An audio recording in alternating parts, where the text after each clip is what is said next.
does an IPO lockup period impact new stocks?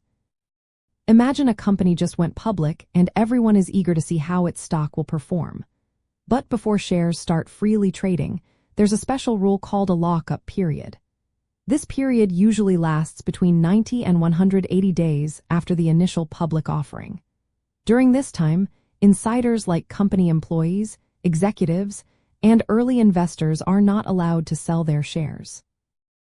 This restriction is put in place to prevent a sudden flood of shares hitting the market right after the IPO.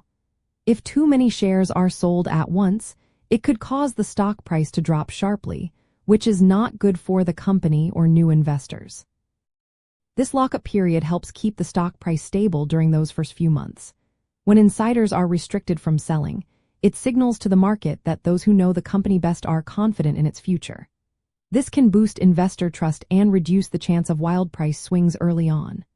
But once the lockup expires, a lot of those insiders become eligible to sell their shares. This often leads to a spike in selling activity, which can push the stock price down temporarily. Traders and options investors watch these dates closely because they know that increased selling can cause volatility. From a trading point of view, the expiration of the lockup can make options more unpredictable. When the lockup ends, implied volatility in the stock's options often rises. Traders might buy put options to protect against a possible price drop or sell call options to earn income from the expected price movement.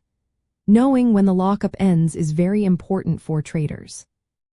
They may choose to avoid buying stocks just before the lockup expires to reduce risk or use option strategies to profit from the expected price changes. Sometimes companies set staggered lockup periods for different groups of insiders. This spreads out the selling over time, which helps prevent a sudden drop in the stock price. Overall, the lockup period acts as a shield to help new stocks stabilize after their IPO.